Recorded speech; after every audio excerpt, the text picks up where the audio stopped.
تمہارے پاؤں کی مہندی کا رنگ ابھی اترا نہیں تھا، پر تمہارے کردار کی سیاہی نے میرے خاندان کی سفید چادر کو داغدار کر دیا۔ احمر کی آواز بادلوں کی گرج سے زیادہ خوفناک تھی۔ اس نے زبردستی اس کا ہاتھ پکڑا اور اسے گیلی سڑک پر دھکا دے دیا۔ وہ جو چند گھنٹے پہلے تک اس گھر کی مالکہ بننے کی خواب دیکھ رہی تھی، اب کیچڑ میں پڑی اپنی قسمت پر رو رہی تھی۔ احمر، خدا کے لیے میری بات سنیں، میں پارلر سے غائب نہیں ہوئی تھی، مجھے اغوا۔ اس کی آواز بارش کے شور میں دب گئی۔ میں تمہیں طلاق دیتا ہوں۔ احمر کی آواز وہاں گونجی، وہ تڑپ کر اٹھی، لیکن بھاری لہنگا پاؤں میں اٹکا اور وہ منہ کے بل گری۔ میں تمہیں طلاق دیتا ہوں۔ احمر کے دوسری بار بولنے پر بھی وہ ہمت نہ ہاری اور اٹھ کر احمر کی طرف لپکی۔ میں تمہیں طلاق دیتا ہوں۔ آخری بار بولنے پر اس کے جسم میں ہوتی حرکت تھم گئی تھی، مانو جیسے اس کے جسم سے جان نکل گئی ہو۔ آنکھوں سے آنسو بہہ کر اس کے گال پر بہنے لگے۔ آج سے تمہارا مجھ سے اور اس گھر سے کوئی تعلق نہیں۔ جاؤ اپنے اسی یار کے پاس جس کے ساتھ رات رنگین کر کے آئی ہو۔ دھاڑ! بھاری آہنی دروازہ بند ہو گیا۔ اندر روشنی تھی، خوشیاں تھیں اور باہر صرف اندھیرا اور بدنامی۔ اس نے ہارے ہوئے جواری کی طرف بند دروازے کو دیکھا اور اٹھ کر ننگے پاؤں سڑک پر بھاگنے لگی۔ اسے نہیں معلوم تھا کہ وہ کہاں جا رہی ہے، اسے بس موت کی تلاش تھی۔ سامنے سے آتی تیز ہیڈ لائٹس نے اس کی آنکھوں کو چندھیا دیا تھا۔ ایک زوردار بریک کی آواز آئی اور خاموشی چھا گئی۔ گاڑی کا دروازہ کھلا اور میکائل جہانگیر باہر نکلا۔ بارش کی بوندیں اس کے چہرے سے ٹکرا رہی تھیں، لیکن اس کی نظریں سڑک پر پڑی اس لڑکی پر جم گئی۔ جیسے ہی اس نے جھک کر اس کا چہرہ دیکھا، وہ مبہوت رہ گیا۔ وہ لڑکی بے حد حسین تھی، اس کے بھیگے ہوئے بال اس کے مرے ہوئے چہرے پر بکھرے ہوئے تھے، جیسے چاند کے گرد بادلوں کا پہرا ہو۔ لمبی گھنی پلکیں جو اب آنسوؤں اور بارش کے پانی سے بھوجل تھیں، اس کے پیلے پڑتے رخسار پر سایہ کیے ہوئے تھیں۔ خون کی ایک باریک سی لہر اس کے سفید ماتھے سے بہتی ہوئی گال تکا رہی تھی، جو اس کے حسن کو ایک دردناک تقدس بخش رہی تھی۔ وہ بے ہوشی کے عالم میں بھی کسی پری ذات جیسی لگ رہی تھی۔ میکال نے چند لمحے سے ساکت نظروں سے دیکھا۔ وہ نہیں جانتا تھا کہ یہ لڑکی کون ہے۔ اس نے انتہائی نرمی سے اسے اپنی مضبوط باہوں میں اٹھایا۔ اس کا وجود پھول کی طرح نازک اور ٹھنڈا محسوس ہو رہا تھا۔ وہ اسے لے کر گاڑی کی طرف بڑھا اور پچھلی نشست پر لٹاتے ہوئے ڈرائیور کو حکم دیا، گاڑی فوراً میرے پرائیویٹ فلیٹ کی طرف لے چلو۔ ڈرائیور نے حیرت سے اپنے باس کو دیکھا، مگر میکال کی سنجیدہ اور پرس طرح آنکھوں نے اسے خاموش رہنے پر مجبور کر دیا تھا۔ گاڑی سنسان سڑک پر تیزی سے دوڑنے لگی، جبکہ میکال کی نظریں اس انجان لڑکی کے چہرے پر جمی تھیں، جو اب اس کی زندگی کے نئے طوفان کا آغاز بننے والی تھی۔ اس نے آہستہ آہستہ اپنی بھوجل آنکھیں کھولی تو نظریں سامنے چھت پر جم گئیں۔ وہ کوئی عام چھت نہیں تھی، بلکہ فن تعمیر کا شاہکار تھی، جہاں مہنگے فانوس سے نکلتی مدھم روشنی چھت پر بنے ہوئے نفیس ڈیزائنوں کو مزید ابھار رہی تھی۔ اسے محسوس ہوا کہ وہ ایک انتہائی نرم و ملائم ریشمی بستر پر لیٹی ہے۔ ایزل تڑپ کر اٹھی تھی۔ اس کی نظریں سامنے صوفے پر بیٹھے ایک باوقار شخص پر گئیں۔ میکائل اپنے پورے روب اور جاہ و جلال کے ساتھ وہاں موجود تھا۔ اس کا چہرہ کسی سنگ مرمر کے تراشے ہوئے مجسمے کی طرح تھا۔ ٹھیک نقوش، گہری بھوری آنکھیں جن میں بلا کا سحر تھا، اور لباس سے چھلکتی نفاست اسے کسی ریاست کا بے تاج بادشاہ ثابت کر رہی تھی۔ ایزل نے گھبرا کر فوراً اپنا چہرہ چھپایا اور بیٹھ کے ایک کونے میں سمٹ گئی۔ آپ گھبرائیں نہیں، آپ یہاں محفوظ ہیں۔ کیا آپ اپنی شادی سے بھاگ کر آ رہی ہیں؟ میکال نے فکر مندی سے پوچھا۔ ایزل نے غصے اور دکھ کے ملے جلے جذبات سے اسے دیکھا اور بستر سے اتری۔ میں چاہے اپنی شادی سے بھاگ کر آ رہی ہوں یا کہیں سے بھی، آپ کو اس سے کیا؟ وہ دھاڑی تھی۔ میکال کے چہرے پر فوراً سنجیدگی کے گہرے سائے لہرائے۔ بے شک وہ لڑکی پہلی نظر میں ہی اسے اپنا گریویدہ کر گئی تھی، لیکن میکال نے آج تک کسی کو یہ اجازت نہ دی تھی کہ اس سے اونچی آواز سے بات کرے۔ وہ اٹھا اور چند قدموں کے فاصلے پر اس کے مقابل آ کھڑا ہوا۔ میں آپ کا احترام کرتا ہوں کیونکہ آپ ایک عورت ہیں، ورنہ اگر یہاں میرے سامنے اونچی آواز میں بات کرنے والی ذات کسی مرد کی ہوتی تو یقیناً اب تک وہ خاک ہو چکا ہوتا۔ محترمہ، وہ اس کے چہرے کی طرف تھوڑا جھکا، اپنی برفانی آنکھیں اس کی آنکھوں میں گاڑتے ہوئے سرد لہجے میں بولا۔ نہ جانے اس کے لہجے میں کیسی ہیبت تھی کہ ایزل جی جان سے کانپ اٹھی۔ اس نے بے اختیار چند قدم پیچھے لیے اور سر جھکا لیا۔ کیا نام ہے آپ کا محترمہ؟ اس کا لہجہ واپس نرمی اوڑھ چکا تھا۔ ایزل نے حیرت سے اس انسان کو دیکھا جو پل میں رنگ بدلنے کا ماہر تھا۔ ایزل، اس نے مختصر جواب دیا۔ میکال کے لبوں پر ایک دلکش مگر پراسرار مسکراہٹ پھیلی۔ اس نے لفظ کو چبایا۔ ایزل، پھر ایک اور سوال داغا، شادی ہو گئی آپ کی؟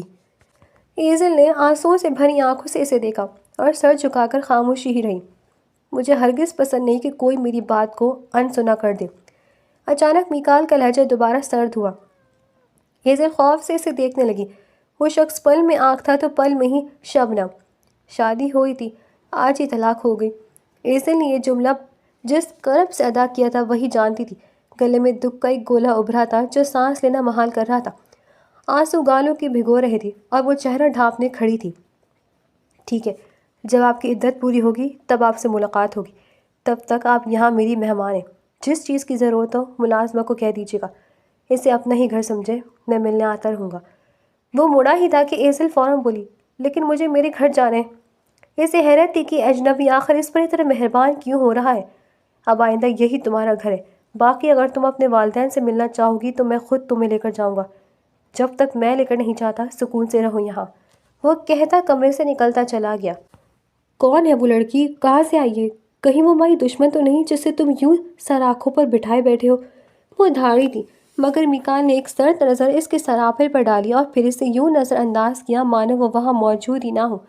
وہ ہمیشہ اسے اسی طرح اپنی خاموشی سے رد کرتا تھا، لیکن اسے کوئی فرق نہیں پڑتا تھا۔ وہ تو بس میکال کے پاس رہنے کے بہانے ڈھونڈتی تھی، چاہے وہ بہانے نفرت اور تلخی کی ہی کیوں نہ ہو۔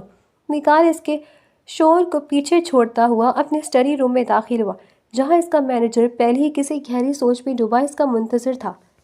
کیا خبر لائے ہو؟ میکال نے کرسی پر بیٹھتے ہوئے مختصر سے سوال کیا۔ میکال نے مینیجر کو ایزل کے بارے میں انفارمیشن نکالنے کا کہا تھا۔ پیچھے 2 ہفتوں سے مینیجر اسی کام میں مصروف تھا اور آج وہ میکال سے ملنے آیا تھا۔ سر، صورتحال کافی دلچسپ ہو گئی ہے۔ مینیجر نے چند فائلیں میز پر رکھیں۔ میکال نے آئی بروز گا کر اسے دیکھا اور پھر نظریں فائلز پر ڈالیں۔ وہ لڑکی جس کا نام ایزل ہے وہ کوئی اور نہیں بلکہ جہانگیر ملک کی اکلوتی بیٹی ہے۔ وہی جہانگیر ملک جس نے سالوں پہلے آپ کے خاندان کے ساتھ غداری کی تھی اور آپ کے والد کا کاروبار ڈوبنے کی کوشش کی تھی۔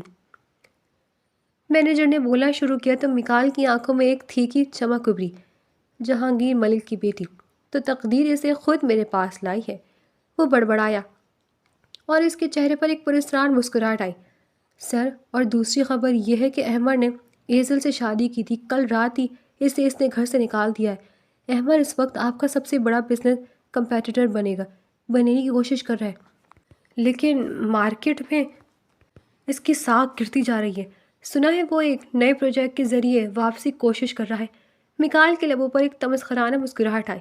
احمر ہمیشہ کی طرح اس بار بھی ہارے گا۔ اسے لگتا ہے کہ وہ مجھ سے مقابلہ کر سکتا ہے، جبکہ وہ اپنی بیوی کی حفاظت تک نہیں کر سکا۔ جہانگیر ملک نے جس بیٹی کو ناز و نعم سے پالا، اسے احمر نے سڑک پر پھینک دیا۔ وہ فائل میں ایزل کی تصویر کو دیکھتا اسے انگلیوں کے پور سے بھرا ہوا کھوئے ہوئے انداز میں بولا، سر، کیا آپ ایزل کو جہانگیر ملک کے خلاف استعمال کریں گے؟ مینیجر نے احتیاط سے پوچھا۔ میکال کرسی پر بیٹھا کرسی کی پشت سے ٹیک لگائے اور سگریٹ کا دھواں فضا میں بکھیرتے ہوئے سرد لہجے میں بولنے لگا، دشمن کی شہرک جب ہاتھ میں آ جائے تو اسے چھوڑنا نہیں جاتا۔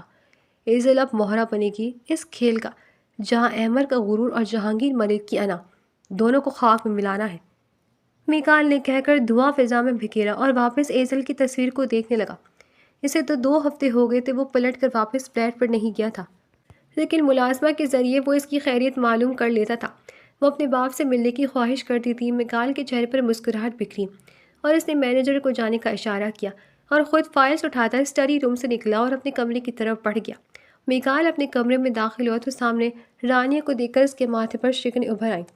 رانیہ میکال کے والد کی بہترین دوست کی بیٹی تھی اور میکال کے والد شدت سے ان دونوں کی شادی کی خواہش مند تھے، مگر میکال اس کی آزاد خیال فطرت اور آوارہ تربیت سے بخوبی واقف تھا۔ یہی وجہ تھی کہ وہ اسے کبھی بھی گھاس نہیں ڈالتا تھا۔ رانیہ کو ایزل کی موجودگی کا علم اتفاقاً ہوا تھا۔ کچھ دن پہلے جب وہ میکال سے ملنے آئی تھی تو اس نے میکال کو مینیجر سے فون پر بات کرتے سنا تھا کہ اس نے کسی لڑکی کو اپنے پرائیویٹ فلیٹ پر پناہ دے رکھی ہے۔ اس دن سے اس کے تن بدن میں آگ لگ گئی ہوئی تھی اور وہ مسلسل اس لڑکی کو ڈھونڈ کر باہر نکالنے کے چکر میں تھی۔ تم اب تک گئی نہیں؟ میکال نے بیزاری سے اس پر ایک سرسری نظر ڈالی اور بنا رکے ڈریسنگ روم کی طرف بڑھ گیا۔ میکال، میں چاہتی تھی کہ ہم ساتھ ڈنر کریں، اس کے بعد میں چلی جاؤں گی، رانی نے اپنی آواز میں شیرنی گھولتے ہوئے کہا۔ مجھے بھوک نہیں ہے، تم جا کر باہر کھانا کھا لو، مجھے آرام کرنا ہے۔ اس نے 2 ٹوک لہجے میں منع کیا اور جواب کا انتظار کیے بغیر ڈریسنگ روم کا دروازہ بند کر دیا۔ رانیہ کا چہرہ غصے سے تمتما اٹھا۔ اس نے نفرت سے بند دروازے کو دیکھا اور اپنے ہاتھ کی مٹھیاں بیچ کر پاؤں پٹکتی ہوئی وہاں سے نکل گئی۔ اس کے ذہن میں صرف ایک ہی سوال گردش کر رہا تھا کہ وہ ایزل آخر ہے کون، جس کے لیے مکال اسے اس قدر نظر انداز کر رہا تھا۔ آپ کو کچھ چاہیے؟ ایزل کو راہداری میں کھڑا دیکھ کر ملازمہ نے قریب آ کر پوچھا۔ جی میں اپنے بابا سے ملنا چاہتی ہوں، انہیں میری بہت فکر ہو رہی ہوگی۔ اب تک تو انہیں سچ پتہ بھی چل گیا ہوگا، میں انہیں یوں پریشان نہیں دیکھ سکتی۔ آپ اپنے صاحب سے کہیں نا کہ وہ مجھے میرے والد کے پاس جانے دیں۔ وہ روز کی طرح آج بھی ایک ہی التجا کر رہی تھی۔ ملازمہ کے پاس ہمیشہ کی طرح آج بھی وہی رٹا رٹایا جواب تھا۔ بی بی، صاحب نے کہا ہے کہ وہ جیسے ہی کام سے فارغ ہوں گے آپ کو خود لے کر جائیں گے۔ آپ بس اپنی عدت پوری کریں، آپ کے والد سے انہوں نے بات کر لی ہے۔ جھوٹ مت بولیں آپ، ایزل نے تڑپ کر کہا۔ اگر میرے بابا نے ان سے بات کر لی ہوتی تو وہ مجھ سے بھی بات کرتے۔ مجھے آج ہی اپنے بابا سے ملنا ہے، ورنہ میں ابھی اسی وقت یہاں سے چلی جاؤں گی۔ وہ غصے سے پلٹتی تو ملازمہ کے اوسان خطا ہوئے۔ اسے معلوم تھا کہ اگر ایزل یہاں سے چلی گئی تو مکال جہانگیر اسے کہیں کا نہیں چھوڑے گا۔ بی بی، خدا را ایسا نہ کرے، میری نوکری چلی جائے گی۔ میں غریب ہوں، آپ لوگ جیسی امیر نہیں۔ میرے گھر کی پوری ذمہ داری مجھ پر ہے، رحم کریں۔ ملازمہ نے ہاتھ جوڑتے ہوئے دہائی دی۔ ایزل نے بے بسی سے اسے دیکھا اور سر جھکا دیا۔ وہ ایک نرم دل لڑکی تھی، بھلا کیسے کسی کا رزق چھین جانے کی وجہ بن سکتی تھی۔ وہ خاموشی سے واپس مڑ گئی۔ میں صاحب سے بات کرتی ہوں، وہ آپ کی بات کروا دیں گے آپ کے بابا سے۔ ملازمہ نے پیچھے سے آواز لگائی، مگر ایزل جانتی تھی کہ یہ صرف ایک کھوکھلا دلاسا ہے۔ پچھلے 2 ہفتوں سے وہ یہی سنتی آ رہی تھی۔ وہ نا امیدی کے عالم میں اپنے کمرے میں آئی، آنسو اس کی آنکھوں سے بہہ نکلے تھے۔ اس نے اپنی تمام تر تکلیفیں سمیٹیں اور اپنے رب کے حضور جان نماز پر کھڑی ہو گئی۔ وہ جانتی تھی کہ جب دنیا کے سارے دروازے بند ہو جائے تو وہی ایک در ہے جہاں سے واپسی نہیں ہوتی۔ جہانگیر ملک کا نام شہر کے کاروباری اور سیاسی حلقوں میں کسی تعارف کا محتاج نہ تھا۔ وہ ایک ایسی شخصیت تھے جن کے اشارے پر تقدیریں بدل جایا کرتی تھی۔ ان کی اکلوتی بیٹی ایزل ان کی کل کائنات تھی، جسے انہوں نے دنیا کی ہر نظر سے چھپا کر پھولوں کی طرح پالا تھا۔ لیکن آج وہی جہانگیر ملک اپنے عالیشان اسٹڈی روم میں ایک پھپڑے ہوئے شیر کی طرح ٹہل رہے تھے۔ ان کی آنکھیں غصے سے خون آلود تھی اور ہاتھ میں پکڑا ہوا فون کسی بھی وقت ان کی گرفت میں ٹوٹ سکتا تھا۔ مجھے میری بیٹی چاہیے۔ اگر 24 گھنٹے کے اندر ایزل کا سراغ نہ ملا تو یاد رکھنا اس شہر میں کسی کا کاروبار تو کیا، سانس لینا بھی محال کر دوں گا۔ ان کی دھار سے پورے کمرے کی دیواریں لرز اٹھی تھی۔ ان کے سامنے کھڑے پولیس آفیسران اور نجی گارڈز کے سر جھکے ہوئے تھے، کیونکہ وہ جانتے تھے کہ جہانگیر ملک کی دشمنی کا مطلب ہلاکت ہے۔ کمرے میں حبس اور گھٹن کا راج تھا۔ باہر بارش تھم چکی تھی، مگر جہانگیر ملک کی غیظ و غضب کا طوفان ابھی بھی شروع ہونا باقی تھا۔ احمد کے والد ارسلان صاحب کمرے کے بیچوں بیچ کھڑے غصے سے کانپ رہے تھے، جبکہ احمد سر جھکائے صوفے کے کونے میں بیٹھا اپنی انگلیاں چٹکا رہا تھا۔ احمد کی ماں ایک طرف مصلے کے پاس ساکت بیٹھی تھی۔ ان کی آنکھیں خالی خالی دیوار کو تک رہی تھیں اور ذہن ماضی کے تلخ لمحوں میں بھٹک رہا تھا جب انہوں نے ایزل پر بہتان تراشا تھا۔ تم اندازہ بھی نہیں کر سکتے احمد کہ تم نے کیا کر دیا ہے۔ ارسلان صاحب کی گرجدار آواز نے کمرے کی خاموشی کو چیر دیا۔ جہانگیر ملک کی بیٹی کو تم نے سڑک پر پھینک دیا، وہ شخص جس کے ایک اشارے پر اس شہر کے بڑے بڑے بزنس ٹائکون گھٹنے ٹیک دیتے ہیں۔ تم نے اس کی اکلوتی اولاد کی عزت کو رون دیا۔ وہ غصے سے اور افسوس سے دھاڑے۔ بابا، مجھے کیا پتا تھا کہ وہ سچی ہے۔ امی نے جو کچھ کہا میں نے اس پر یقین کیا۔ احمد نے صفائی دینی چاہی، مگر ارسلان صاحب نے ہاتھ کے اشارے سے اسے خاموش کر دیا۔ تمہاری عقل پر پتھر پڑ گئے تھے؟ 2 دن کی دلہن کو تم نے صفائی کا موقع تک نہیں دیا۔ آج مارکیٹ سے خبر آئی ہے کہ ہمارے پچھلے 3 بڑے کانٹریکٹ کینسل ہو چکے ہیں۔ کوئی بینک ہمیں قرضہ دینے کو تیار نہیں۔ جہانگیر ملک نے ہمیں معاشی طور پر مارنا شروع کر دیا ہے، اور یہ تو محض شروعات ہے۔ احمد کی ماں نے ان کی باتیں سن کر زور سے آنکھیں بند کر لی۔ ان کی زبان ساکت تھی، مگر اندر ایک طوفان مچا تھا۔ وہ سوچ رہی تھی کہ انہوں نے ایزل کے معصوم وجود سے دشمنی مول لے کر دراصل اپنی بیٹی کی گردن مقتول میں دے دی تھی۔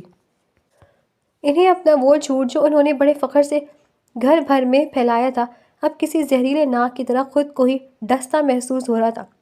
وہ ہمیں زندہ نہیں چھوڑے گا احمد۔ ارسلان صاحب کی آواز اب دھیمی مگر لرز کر خیز ہو چکی تھی۔ تم نے صرف اس کی بیٹی کو طلاق نہیں دی، تم نے اپنے ڈوبتے ہوئے کاروبار کی آخری امید کو بھی لات مار دی ہے۔ اب جہانگیر ملک کی قہر سے تمہیں کوئی نہیں بچا سکتا۔ احمد نے اپنی ماں کی طرف دیکھا، اس امید میں کہ وہ اب بھی اس کا ساتھ دے گی، مگر وہ پتھر کا بت بنی بیٹھی تھی۔ ان کا خاموش رہنا احمد کے لیے سب سے بڑی سزا تھی۔ وہ سوچ رہی تھی کہ اگر ایزل کو کچھ ہو گیا تو جہانگیر ملک اس کی گھر کی اینٹ سے اینٹ بجا دے گا۔ کچھ بولے نا امی؟ احمد نے بے بسی سے پکارا، مگر اس کی ماں نے صرف ایک لمبی آہ بھری اور چہرہ دوسری طرف کر لیا۔ ان کے پاس اب بولنے کو کچھ بچا ہی نہیں تھا، سوائے اس خوف کے کہ ان کی اپنی بنی ہوئی سازش ان کے اکلوتے بیٹے کو نگلنے والی ہے۔ پورا گھرانہ اس وقت ایک ایسی مقتل گناہ بنا ہوا تھا جہاں پر آہٹ پر موت کا گمان ہوتا تھا۔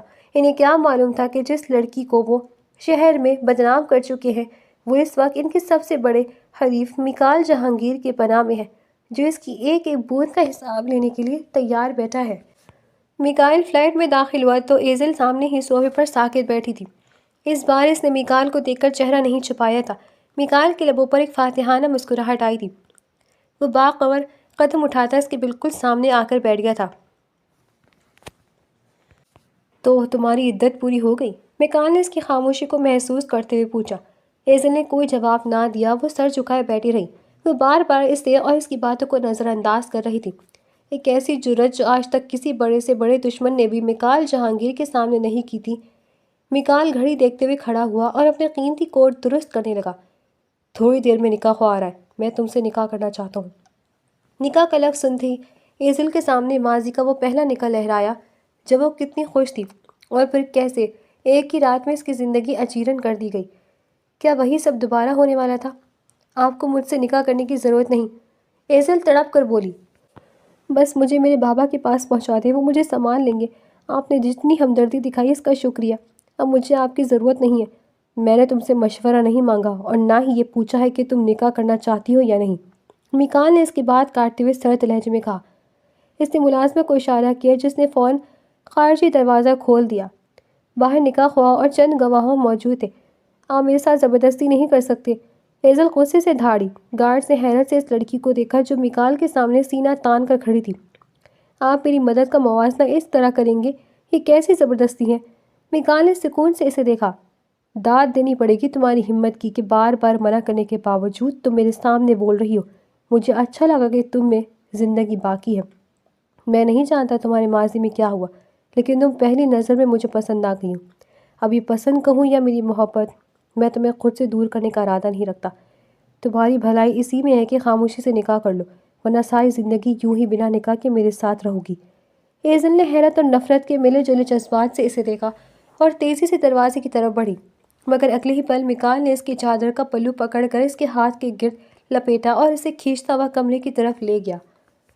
کمرے میں جاتے ہی اس نے دروازہ بند کر دیا۔ تمہارا باپ کون ہے اور کہاں ہے؟ میں سب جانتا ہوں، میکال اس کے چہرے کے قریب جھک کر معنی خیز لہجے میں بولا۔ اگر تم چاہتی ہو کہ اسے کچھ نہ ہو تو یہ سرکشی چھوڑ دو۔ ایزل کا دم گھٹنے لگا، اس کی خوف سے آنکھیں پھیلی۔ نہیں، میرے بابا کو بیچ مت لائیں، ان کا کوئی قصور نہیں، پلیز مجھے جانے دیں۔ وہ ہاتھ جوڑ کر اس کے سامنے بے بس ہو گئی۔ اس کی روح تک کانپ رہی تھی کہ اس شخص کی طاقت اس کے بوڑھے باپ کو مٹا سکتی ہے، حالانکہ وہ اپنے باپ کو شان و شوکت اور طاقت سے اچھے سے واقف تھی۔ راستہ صرف ایک ہے ایزل، نکاح، ورنہ عمر بھر اپنے باپ کی شکل دیکھنے کو ترس جاؤ گی۔ ایزل کی آنکھوں سے گرم آنسو بہہ نکلے۔ وہ اس قدر بے بس ہو چکی تھی کہ اسے اپنی سانسیں بھی اپنی مرضی کی محسوس نہیں ہو رہی تھی۔ وہ خاموشی سے اس کے ساتھ باہر نکلی۔ تھوڑی دیر بعد نکاح خواب اپنا کام کر کے جا چکا تھا۔ میکال نے ملازمہ کو بھی رخصت کر دیا اور اب گھر میں صرف وہ دونوں تھے۔ ایزل اٹھی اور کمرے میں چلی گئی۔ میکال کو دیکھ کے اسے اپنا دم گھٹتا محسوس ہو رہا تھا۔ ایزل جیسے ہی کمرے میں گئی، میکال بھی اس کے پیچھے ہی گیا تھا۔ کمرے میں مدھم روشنی اور باہر کی خاموشی نے ایک عجیب سی سحر تاری کر دیا تھا۔ ایزل کھڑکی کے پاس کھڑی باہر دیکھ رہی تھی کہ اسے اپنے پیچھے میکال کی موجودگی کا احساس ہوا۔ میکال نے دھیرے سے قدم بڑھایا اور اس کے پیچھے آ کر کھڑا ہو گیا۔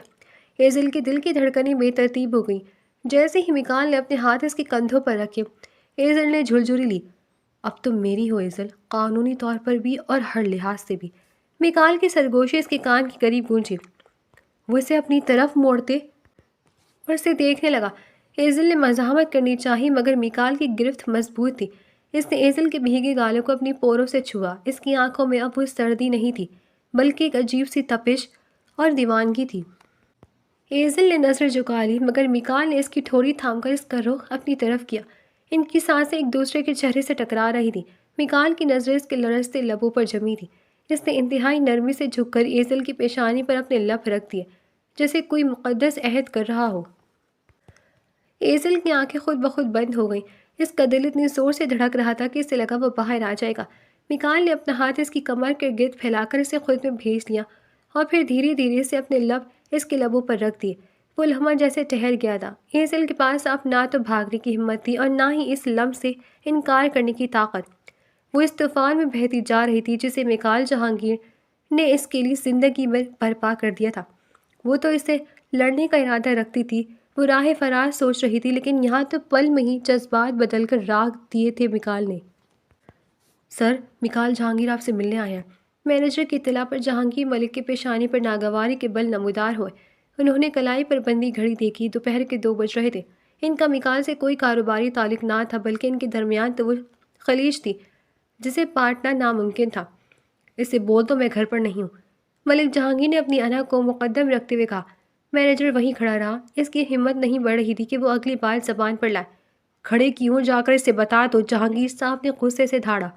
سر وہ، مینیجر ہکلا کر بولا، وہ تنہا نہیں ہے، ان کے ساتھ ایزل بی بی بھی ہے۔ یہ سننا تھا کہ ملک جہانگیر کو یوں محسوس ہوا جیسے ان کے سر پر آسمان ٹوٹ پڑا ہو۔ پاؤں کے نیچے سے زمین کی سختی غائب ہو گئی تھی۔ کیا ایزل اس کے ساتھ ہے؟ اسے فوراً اندر بلاؤ۔ میں جانتا تھا اپنی بیٹی کا نام سن کر آپ ہمیں اندر آنے سے نہیں روک پائیں گے، اسی لیے میں بلا اجازت ہی اندر آ گیا ہوں۔ ڈائننگ ہال میں دروازے پر کھڑے میکال جہانگیر کی گونج آواز سنائی دی۔ اس کے پیچھے ہی ایزل چھوٹے چھوٹے قدم اٹھاتی داخل ہوئی۔ اپنے باپ کو سامنے دیکھ کر اس کی آنکھوں میں آنسوؤں کا بندھن ٹوٹ گیا تو بھاگتی ہوئی گئی اور اپنے باپ کے سینے سے لگ گئی۔ جہانگیر ملک کو یوں محسوس ہوا جیسے صحرا کی تپتی ریت پر کسی نے شبنم کے قطرے گرا دیے ہوں۔ بیٹی کا لمس ان کی روح کو قرار دے گیا۔ کہاں تھی تم ایزل؟ میں نے تمہیں کہاں کہاں نہیں ڈھونڈا۔ مجھے پتہ چلا کہ اس بدبخت احمد نے تمہیں طلاق دے دی ہے۔ تم میرے پاس کیوں نہیں آئی؟ وہ اس کے سینے سے لگائے بولے، بابا میں آپ کے پاس ہی آ رہی تھی، مگر راستے میں میرا ایکسیڈنٹ ہو گیا تھا۔ انہوں نے مجھے اپنے گھر میں پناہ دی اور میرا خیال رکھا۔ ایزل نے سر جھکائے میکال کی طرف اشارہ کرتے ہوئے مدھم آواز میں کہا۔ جہانگیر ملک نے حیرت سے میکال کو دیکھا جس کے چہرے پر ایک عجیب سی فاتحانہ مسکراہٹ تھی۔ دیکھو میکال، ہمارے کاروباری معاملات اور دشمنی اپنی جگہ، لیکن مجھے خوشی ہے کہ تم نے میری بیٹی کا خیال رکھا۔ میں تمہارا شکر گزار ہوں۔ اب تم جا سکتے ہو۔ میکال کا زوردار قہقہہ ہال میں گونجا۔ آپ کو کیا لگتا ہے جہانگیر صاحب کہ میں نے اس کی عدت کے ختم ہونے کا انتظار صرف اس لیے کیا کہ اسے آپ کے حوالے کر دوں؟ آپ کی اطلاع کے لیے عرض ہے کہ ایزل اب میرے نکاح میں ہے۔ یہ سنتے ہی ملک جہانگیر کے چہرے کا رنگ سفید پڑ گیا۔ ان کا ہاتھ ایزل کے کندھے سے پھسل گیا۔ کیا یہ سچ کہہ رہا ہے ایزل؟ انہوں نے لرزتی آواز میں پوچھا۔ ایزل نے نم آنکھوں کے ساتھ صرف سر ہلا دیا۔ تو تم نے میری بیٹی کو مہرا بنا کر ہماری دشمنی کا بدلہ لیا ہے؟ ملک جہانگیر نے اپنا ضبط کھوتے ہوئے پوچھا۔ برسوں پہلے ایک زمین کے تنازع اور بزنس ڈیل میں ہونے والی دھوکہ دہی نے ان دونوں خاندانوں کو جانی دشمنی بنا دیا تھا۔ دشمنی آپ کی طرف سے شروع ہوئی تھی جہانگیر صاحب۔ خیر، میرے والد اب بزنس سے دور ہے اور یہ سلطنت میں سنبھالتا ہوں۔ دشمنی اب آپ کو ختم کر دینی چاہیے، ورنہ… میکال نے جملہ ادھورا چھوڑا ایدر کی طرف دیکھا۔ ایزل کو پھر وہی خوف محسوس ہوا کہ کہیں یہ شخص بھی اسے احمد کی طرح کسی موڑ پر تڑھا نہ چھوڑ دے۔ چلے بیگم، میکال نے روبدار لہجے میں حکم دیا۔ ایزل نے آخری بار اپنے باپ کی طرف دیکھا مگر جہانگیر ملک نے نظریں پھیر لی تھی۔ ان کی انا ان کی محبت پر غالب آ چکی تھی۔ ایزل روتی ہوئی چھوٹے چھوٹے قدم اٹھاتی باہر کی طرف بڑھ گئی، جہاں اس کی زندگی کا ایک نیا سفر اس کا منتظر تھا۔ ایزل اور میکال کے وہاں سے نکلتے ہی جہانگیر ملک صوفے پر ڈھیر ہو گئے اور اپنا سر تھام لیا۔ وہ کسی گہری سوچ میں گم تھے۔ تم جا سکتے ہو، انہوں نے سامنے کھڑے مینیجر کو حکم دیا جو خاموشی سے وہاں سے نکل گیا۔ دوسری طرف گاڑی میں بیٹھتے ہی ایزل کی سسکیاں بند گئیں۔ میکال جہانگیر نے نرمی سے اس کے کندھے پر ہاتھ رکھا اور ٹیشو پیپر نکال کر اس کے آنسو صاف کیے۔ تم کیوں رو رہی ہو؟ میں جانتا ہوں وہ خود تم سے ملنے آئیں گے۔ ایزل نے حیرت اور دکھ سے اسے دیکھا۔ جب آپ جانتے تھے کہ میرے بابا اور آپ کے درمیان تعلقات اچھے نہیں ہیں تو آپ نے مجھے اتنی بڑی سزا کیوں دی؟ آخر کیوں آپ نے مجھ سے نکاح کیا؟ وہ نہ چاہتے ہوئے بھی شکوہ کر گئی۔ آج یہ شکوہ تم اپنی زبان پر لائی ہو، آئندہ مت لانا، کیونکہ تمہارا میری زندگی میں آنا تقدیر کا فیصلہ تھا اور تم سے نکاح کر کے میں نے کوئی گناہ نہیں کیا، نہ ہی مجھے اس پر کوئی پچھتاوا ہے۔ میکال نے گاڑی آگے بڑھاتے ہوئے سنجیدگی سے کہا، اب میں تمہیں تمہارے سسرال لے کر چل رہا ہوں۔ رہی بات تمہارے والد کی، تو جب ان کا کاغذ تھوڑا ٹھنڈا ہوگا وہ خود تم سے ملنے آئیں گے۔ ایزل اس کے طنزیہ انداز پر دوبارہ رونے لگی۔ ارے ان آنکھوں پہ اتنا ظلم نہ کرو، ان میں ابھی مجھے اپنے لیے محبت دیکھنی ہے۔ اگر تم ابھی سے رو رو کر خود کو اندھا کر لو گی تو میں اپنے لیے پیار کیسے دیکھوں گا؟ میکال نے مسکراتے ہوئے اس کا ہاتھ تھامنا چاہا مگر ایزل نے جھٹک دیا۔ میکال کا قہقہا گاڑی میں گونجا۔ بیگم آج تک کسی میں اتنی ہمت نہیں ہوئی کہ وہ میکال جہانگیر کا ہاتھ جھٹک سکے، لیکن یقین جانے مجھے آپ کی اس حرکت پر غصے کے بجائے بے انتہا پیار آیا ہے، وہ کہتا راستے کی طرف متوجہ ہوا۔ جیسے ہی گاڑی میکال کے عالیشان بنگلے کے سامنے رکی، گارڈز نے بھاگ کر دروازہ کھولا۔ میکال نے ایزل کے لیے دروازہ کھولا اور اس کا ہاتھ تھام لیا۔ ایزل اس وقت سفید کامدار لباس میں بلا کے ہنسی لگ رہی تھی۔ اس نے نفاست سے سر پر دوپٹہ اوڑھ رکھا تھا جس سے اس کے معصوم چہرے کی کشش مزید بڑھ گئی تھی۔ جیسے ہی وہ دونوں اندر داخل ہوئے، سامنے صوفے پر میکال کے والد رانیہ اور اس کے والد بیٹھے تھے۔ انہیں دیکھتے ہی رانیہ کے والد غصے سے کھڑے ہو گئے۔ یہ کیا تماشا ہے میکال؟ رانیہ کے والد دھاڑے۔ تمہاری بات رانیہ سے پکی ہو چکی تھی، پھر تم اس لڑکی کو نکاح کر کے یہاں کیسے لایا؟ رانیہ کی آنکھوں میں حسرت اور غصے کی آنکھ تھی، وہ خاموش نہ رہ سکی۔ میکال تم میرے ساتھ ایسا کیسے کر سکتی ہو؟ میکال پہلے ہی کال کر کے بتا چکا تھا اور یہ بات رانیہ کے والد کو میکال کے والد نے بتائی تھی، جس کی وجہ سے وہ بھی میکال سے بیگار آئے تھے۔ میکال کا پارا سطح سے چڑھ گیا۔ خاموش، یہ میری زندگی کا فیصلہ ہے اور میں کسی کو اپنی زندگی میں مداخلت کی اجازت نہیں دیتا۔ میں نے ایزل سے نکاح کر لی ہے اور یہی سچ ہے۔ اگر آپ لوگوں کو اعتراض ہے تو میرا راستہ چھوڑ دیں۔ میکال نے لاریہ اور رانیہ کے والد کے سوال کا ایک ہی جواب دیا تھا۔ میکال کے جاہ و جلال کے آگے سامنے سب بے بس ہو گئے تھے۔ رانیہ اور اس کے والد غصے سے پیر پٹکتے ہوئے وہاں سے چلے گئے۔ میکال اپنے والد تیمور صاحب کے قریب صوفے پر بیٹھ گیا اور ان کا موڈ بھانپتے ہوئے دھیمے لہجے میں بولا، بابا آپ ابھی تک مجھ سے ناراض ہیں؟ تیمور صاحب نے رخ موڑ لیا اور افسوس سے کہنے لگے، ہاں تو کیا میرا ناراض ہونا نہیں بنتا میکال؟ تم نے رانیہ کے معاملے میں میرے فیصلے کی نفی کی ہے اور بنا بتائے ایک اجنبی لڑکی کو اس گھر کی بہو بنا لائے ہو۔ میکال کے لبوں پر ایک پراسرار مسکراہٹ ابھری۔ اس نے ایزل کی طرف ایک نظر ڈالی جو آنکھوں میں آنسو لیے ہی دیکھ رہی تھی۔ میکال نے آنکھوں سے اسے حوصلہ دیا اور پھر واپس اپنے والد کی طرف متوجہ ہوا۔ بابا جب آپ کو معلوم ہوگا کہ یہ کس کی بیٹی ہے تو آپ کا غصہ خود بخود ختم ہو جائے گا، بلکہ شاید آپ کو مجھ پر فخر ہو۔ تیمور صاحب نے چونک کر اپنے بیٹے کی آنکھوں میں دیکھا۔ ان کے چہرے پر تجسس اور حیرت کے بادل چھا گئے۔ کس کی بیٹی ہے یہ؟ انہوں نے الجھن بھرے لہجے میں پوچھا۔ میکال نے گہرا سانس لیا۔ یہ جہانگیر ملک کی اکلوتی بیٹی ہے بابا، ایزل جہانگیر ملک۔ میکال نے اپنی ہنسی دباتے ہوئے کہا۔ یہ سننا تھا کہ تیمور صاحب کے چہرے کے تاثرات پل بھر میں بدل گئے۔ ان کے ہاتھ ساکت رہ گئے اور وہ بے یقینی سے کبھی میکال کو اور کبھی دور کھڑی معصوم سی ایزل کو دیکھنے لگے۔ تو یہ جہانگیر ملک کی بیٹی ہے؟ جیسے ہی انہیں ایزل کی اصل پہچان معلوم ہوئی وہ ہنسنے لگے۔ اب آئے گا مزہ۔ میکال بھی ان کے ساتھ ہنسنے لگا۔ بالکل بابا، وہ ضرور آئیں گے۔ میکال کے والد نے ایزل کو اپنے پاس آنے کا اشارہ کیا۔ ایزل حیرت سے ان دونوں کو دیکھ رہی تھی۔ پہلے وہ غصے میں تھے، میکال سے خفا تھے، اب ہنس رہے تھے۔ وہ چھوٹے چھوٹے قدم اٹھاتی ان کے قریب آ کر بیٹھ گئی تھی۔ تیمور جہانگیر نے اس کے سر پر محبت سے ہاتھ رکھا اور بولنا شروع کیا، بیٹی کسی زمانے میں اور تمہارے والد بہت بہترین دوست ہوا کرتے تھے، لیکن جیسے ہی ہم نے بزنس شروع کیا وہی پرانا زمین کا معاملہ دشمنی کی دیوار بن گیا۔ وقت گزرنے کے ساتھ ساتھ وہ خلش بڑھتی گئی اور ہم ایک دوسرے کے جانی دشمن بن گئے، مگر آج تمہارے اس گھر میں آنے سے شاید تقدیر نے وہ دشمنی ختم کرنے کا ایک راستہ نکال لیا ہے۔ تھوڑی دیر اور وہاں گزارنے کے بعد تیمور صاحب بولے، بیٹا اب تم آرام کرو اور زیادہ سوچنا مت، تمہارے والد خود آئیں گے، میں انہیں اچھے طریقے سے جانتا ہوں، وہ تم سے جتنی محبت کرتے ہیں تمہیں ملنے ضرور آئیں گے، بس صبح تک کا انتظار کرو۔ تیمور صاحب نے شفقت سے کہا تو ایزل نے بس اسبات میں سر ہلا دیا اور خاموشی سے میکال کے ساتھ اس کے کمرے کی طرف بڑھ گئی۔ کمرے میں داخل ہوتی ہی میکال نے اس کے گرد ہزار باندھتے ہوئے پوچھا، کیا ہوا ہے بیگم؟ تم بہت گمسم سی ہو۔ وہ سب تو ٹھیک ہے، لیکن آپ نے مجھ سے نکاح کیوں کیا؟ کیا آپ کے ذہن میں ایک بار بھی یہ خیال نہیں آیا کہ میں تو پہلے ہی کسی اور کے نکاح میں تھی؟ اس نے مجھے طلاق دی تھی، کیوں دی، کس لیے دی، آپ نے کچھ بھی نہیں پوچھا؟ ایزل نم اور دھیمے لہجے میں پوچھا۔ میکال نے اپنے لب بھیجے اور اس کا رخ اپنی طرف کیا۔ تم سے نکاح کی وجہ کوئی دشمنی یا انتقام نہیں تھا، تمہیں پہلی نظر میں دیکھتی مجھے تم سے محبت ہو گئی تھی، تمہارے چہرے پر صاف لکھا تھا کہ تم پاکیزہ ہو۔ میں نہیں جانتا اس نے تمہیں طلاق کیوں دی، لیکن تم میرے نصیب میں تھی، شاید اسی لیے وہاں سے ٹھوکر کھا کر میرے پاس آ گئی۔ آئندہ اپنی زبان پر احمر کا نام مت لانا، وہ تمہارا ماضی تھا، میں تمہارا حال اور مستقبل ہوں۔ لہٰذا صرف مجھ پر توجہ دو۔ سمجھ میں آئی بات؟ اس نے محبت سے اس کے چہرے پر آئے بال پیچھے کی۔ ایزل نے خود کو اس کے سینے سے لگاتے ہوئے لہجہ بدلا۔ وہ لڑکی کون تھی؟ میکال نے اسے خود سے تھوڑا دور کیا اور حیرت سے اس کا غصے سے بھرا چہرہ دیکھا۔ وہ ایک دم کھلکھلا کر ہنس پڑا اور اسے واپس اپنے سینے سے لگا گیا۔ وہ لڑکی وہ تھی جسے آپ کے سسر صاحب میری زندگی میں لانا چاہتے تھے، یعنی اسے میری بیوی بنانا چاہتے تھے۔ اس نے لاپرواہی سے کندھے اچکائے۔ ایزل نے غصے سے اسے خود سے دور دھکیلا۔ اچھا، وہ ایسی ہی یوں آپ کے گھر آ جاتی ہے؟ ہمارے یہاں تو ایسا نہیں ہوتا۔ جس سے شادی طے ہے وہ تو نکاح سے پہلے کسی سے ملتی بھی نہیں۔ اس نے دونوں ہاتھ کسی لڑاکا بیوی کی طرح کمر پر ٹکا کر کہا۔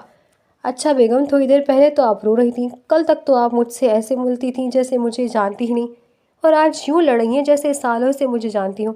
میکال نے حیرت سے پوچھا۔ ہاں تو کوئی بھی لڑکی ایسے حالات میں گھبرا جاتی ہے۔ آپ نے جس طریقے سے نکاح کا کہا، میں کیا کوئی اور بھی لڑکی ہوتی تو وہ رو رو کر یہی حال کرتی۔ اور رہی بات دوسری، تو اب میں آپ کی بیوی ہوں اور اتنا نظر رکھنا تو بنتا ہی ہے کہ میرا شوہر پہلے کیسا تھا۔ ایزل نے جواب دیا۔ احمر کے بارے میں بھی میں نے ایسی ہی معلومات نکلوائی تھی، اس کے باوجود اس نے مجھے نکال پھینکا۔ احمر کا نام سنتے ہی میکال کا لہجہ پھر سرد ہوا۔ ایزل نے فوراً اپنی زبان دانتوں تلے دبائی اور سر جھکا لیا۔ دیکھو ایزل، تم مجھ پر غصہ کر سکتی ہو، میرے بارے میں جاننے کا حق رکھتی ہو، لیکن کبھی اس شخص کا نام ذکر مت کرنا۔ میرے لیے برداشت کرنا مشکل ہے کہ میرے نصیب کا انسان کسی اور کے پاس چلا گیا تھا، مگر میں خوش ہوں کہ اب تم صرف میری ہو۔ رہی بات رانیہ کی، تو مجھے اس میں کوئی دلچسپی نہیں تھی۔ وہ بمشکل مسکرا کر بولا تھا۔ ہاں وہ تو ہے بھی پر کٹی، آپ نے دیکھا اس کے بال کتنے چھوٹے تھے۔ ایزل فوراً اپنی شرارتی ٹون میں واپس آئی تھی۔ میکال نے داد دیتی نظروں سے اسے دیکھا اور اسے اپنے ہستار میں لیتا بیڈ کی طرف بڑھنے لگا۔ اچھا، مجھے تو وہ کافی خوبصورت لگتی ہے، میکال نے اسے چھیڑا۔ ہاں لیکن مجھ سے زیادہ نہیں۔ ایزل نے ادا سے اپنی لٹ پیچھے ہٹائی۔ تمہیں کس نے کہا کہ تم خوبصورت ہو؟ میکال نے بھرپور اداکاری کرتے ہوئے حیرانگی سے پوچھا۔ دیکھیں، اگر میں خوبصورت نہ ہوتی نا تو آپ کو پہلی نظر میں ہرگز پسند نہ آتی۔ میں حسین ہوں، اس لیے آپ مجھ سے نکاح کے لیے پاگل ہو گئے تھے، وہ اعتماد سے بولی۔ میکال اس کی اس ادا پر عرش عرش کر اٹھا تھا۔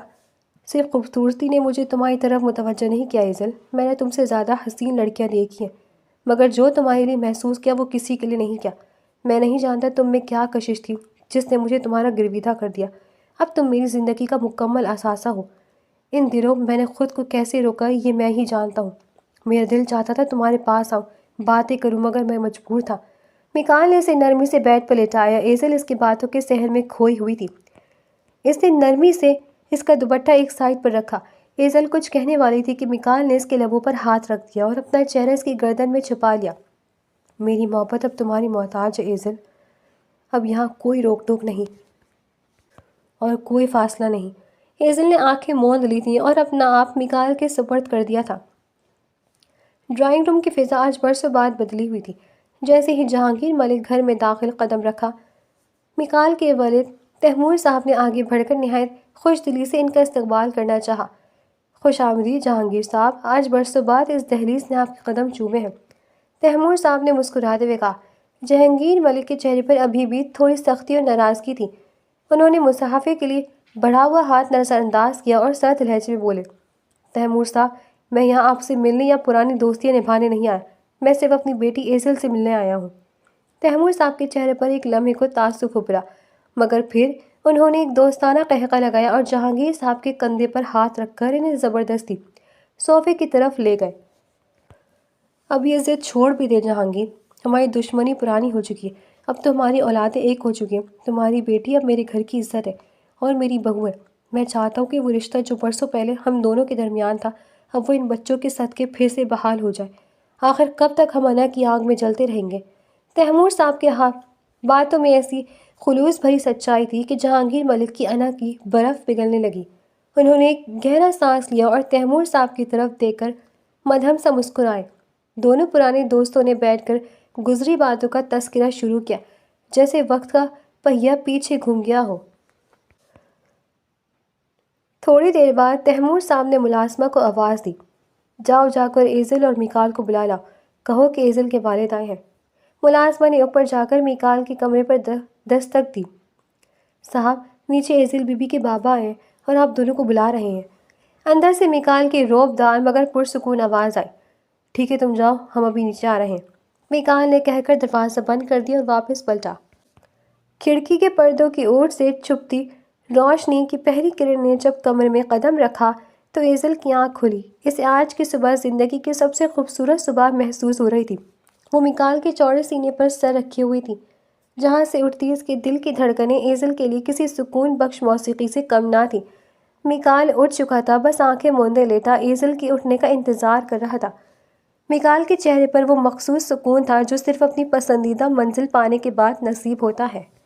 ایزل نے دھیرے سے سر اٹھایا اور کچھ پل نہایت محبت سے اپنے شوہر کے پروقار چہرے کو تکتی رہی۔ اس نے جھک کر میکال کی پیشانی پر محبت بھرا بوسہ دیا اور نہایت آہستگی سے بیڈ سے اتری تاکہ اس کی نیند میں خلل نہ پڑے، لیکن وہ کیا جانتی تھی کہ وہ تو پہلے ہی اٹھ چکا ہے۔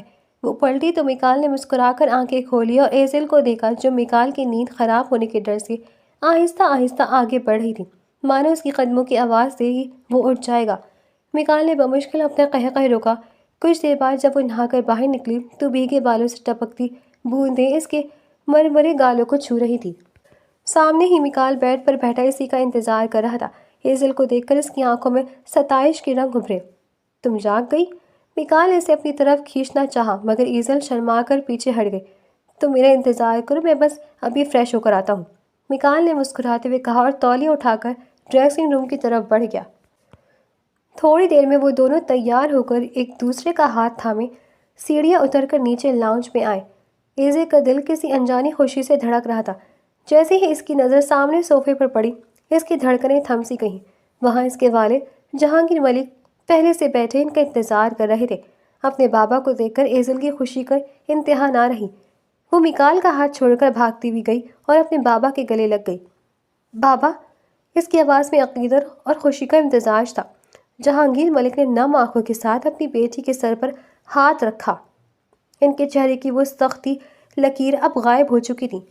شاید رات بھر کی سوچ بچار نے انہیں یہ احساس دلایا تھا کہ دشمنی سے زیادہ ان کی بیٹی کی خوشی اہم ہے۔ میکال بھی قریب آ کر کھڑا ہو گیا اور اپنے سسر کا احترام سے استقبال کیا۔ آج اس گھر کی فضاؤں میں برسوں کی دشمنی کے بجائے رشتوں کی نئی مہک رچی ہوئی تھی۔ ان کے قہقہے وہاں گونج رہے تھے۔